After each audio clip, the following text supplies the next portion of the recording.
The unsettling paradox: why suffering is the price of mastery. Imagine two sculptures standing side by side. One is smooth, untouched, its marble surface gleaming under the light, a monument to preservation, to safety. The other is chiseled, fractured, its edges sharpened by relentless blows. Yet, it is this second figure that arrests the gaze, that seems to pulse with life, as if the very wounds inflicted upon it have given it a voice. This is the unsettling paradox of suffering.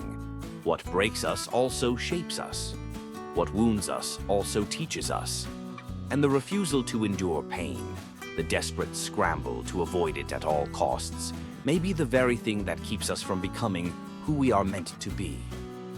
Friedrich Nietzsche, the philosopher who stared into the abyss until it stared back, understood this better than most.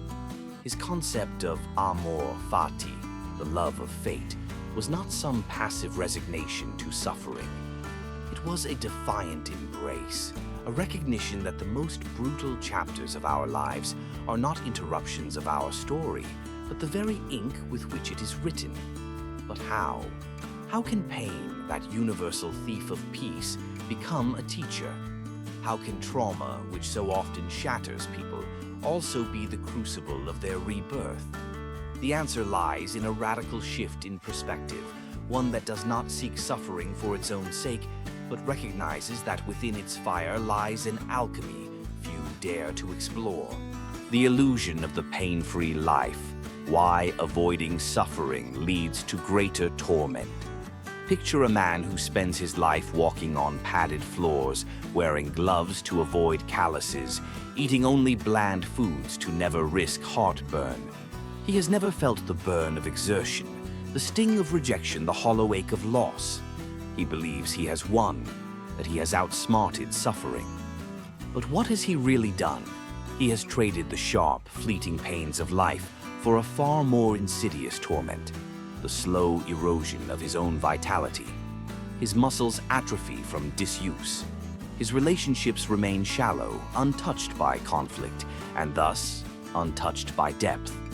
His world shrinks, not because suffering has been eliminated, but because his capacity to endure it has withered. This is the great lie of modernity, that a good life is one free from pain. We medicate discomfort, distract ourselves from boredom, and pathologize grief as if it were a malfunction rather than a necessary response to loss. But in doing so, we commit a fatal error. We assume that suffering is the enemy. Nietzsche saw this clearly. To those human beings who are of any concern to me, I wish suffering, desolation, sickness, ill treatment, indignities. I wish that they should not remain unfamiliar with profound self-contempt, the torture of self-mistrust, the wretchedness of the vanquished. A shocking sentiment until you realize what he was truly saying. Without struggle, there is no strength. Without resistance, no resilience. The man who has never faced despair cannot know true joy, because joy is not the absence of suffering, but the triumph over it. This is the first lesson pain teaches. Avoidance is not escape. The more you run, the heavier the chains. The crucible of transformation, how suffering forces us to rebuild ourselves. There is a moment in every great ordeal, a split second of silent clarity, when the mind realizes, this cannot be undone. I am no longer who I was. A betrayal fractures a decade-long trust. An illness rewrites the future in a single diagnosis. A failure collapses the identity you spent years constructing. In these moments, the world does not just change, it ends. The old self cannot survive here. This is where most people falter. They cling to the wreckage, begging the universe to reverse what cannot be reversed. But a rare few do something radical. They let themselves be destroyed. Psychologists call this phenomenon post-traumatic growth, the counterintuitive truth that some people emerge from devastation not just restored, but upgraded. Their priorities sharpen, their relationships deepen, They discover reserves of strength that would have remained untapped in a life of comfort. Nietzsche's famous words, "What does not kill me makes me stronger," were not a platitude but an observation of this alchemy. Suffering does not automatically confer wisdom. It creates the conditions for wisdom, but only if you engage with it as a sculptor engages marble, not as an enemy to flee, but as raw material to shape. Consider the process of a forest fire. To the untrained eye, it is pure destruction. But ecologists know certain seeds only germinate in the presence of flame. The very force that reduces the old growth to ash is what allows the new to rise. So it is with the human psyche. The things we most wish to avoid, grief, failure, uncertainty, are often the exact experiences required to burn away our illusions and force us into a deeper, truer version of ourselves. The question is not whether you will suffer. The question is, what will you allow it to make of you? Amor fati, the radical acceptance that sets you free.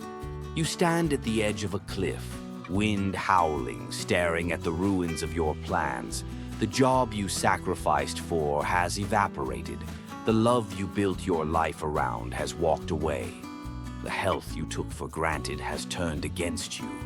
Here you face a choice, one that will determine whether this pain becomes a prison or a portal. You can rage against the injustice, replaying if only and what if until your mind is raw.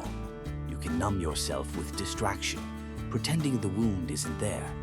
Or you can do the one thing that seems impossible, love what has happened. This is Nietzsche's Amor fati, not passive resignation but active embrace. Not I tolerate my fate, but I would choose this exact life with all its agony again and again. At first, the idea feels perverse. How could anyone love betrayal, love loss, love suffering? But this misses the point.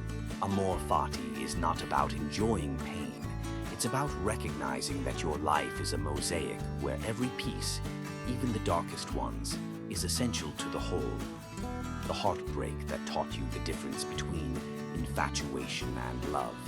The failure that forced you to rebuild your identity from scratch. The illness that showed you what truly matters. Remove any one piece and the picture collapses. This is why Nietzsche called Amor fati his formula for greatness. When you stop fighting reality, you gain access to an almost supernatural power, the ability to alchemize anything into fuel. The addict becomes the counselor. The betrayed becomes the wise. The wounded becomes the healer. Your suffering does not need meaning. It is the meaning. The sufferer's dilemma. When pain doesn't make you stronger and what to do about it. The hospital room smells of antiseptic and unanswered prayers. Two patients with identical diagnoses occupy adjacent beds. One will speak in 5 years about his illness as the gift that reshaped my priorities. The other will carry the weight like an anchor until his last breath. Why does suffering ennoble some and embitter others? The difference lies not in the pain itself, but in what philosopher William James called the mental set through which it's filtered. The three traps that turn pain into poison. The eternal why trap. The demand for cosmic justice, why me, assumes the universe should conform to our sense of fairness. But nature doesn't deal in morality. Earthquakes don't check resumes before striking. The Japanese concept of shikata ganai, it cannot be helped, recognizes what Stoics understood. Our power begins where our protest ends. The comparative suffering trap. Others have it worse, doesn't heal, it gaslights. A man grieving his divorce isn't comforted by statistics about war zones. Pain isn't a competition. Invalidating your suffering because it's not that bad is like refusing to treat a broken finger because it's not a severed limb. The redemption timeline trap. The pressure to find the lesson by some arbitrary deadline turns introspection into self-flagellation. Growth moves at the pace of biology. not motivational posters. The amygdala processes trauma on neural timelines, not cultural ones. The antidote. Productive wallowing psychologist Cheryl Paul advocates for staying in the swamp of difficult emotions without rushing to clean them up. This means writing angry, unsent letters, screaming into pillows with full theatrical commitment, allowing days where the only accomplishment is breathing. Sometimes the art of suffering well means mastering the humility of unprocessed pain. As poet Rilke wrote, have patience with everything unresolved in your heart. Try to love the questions themselves.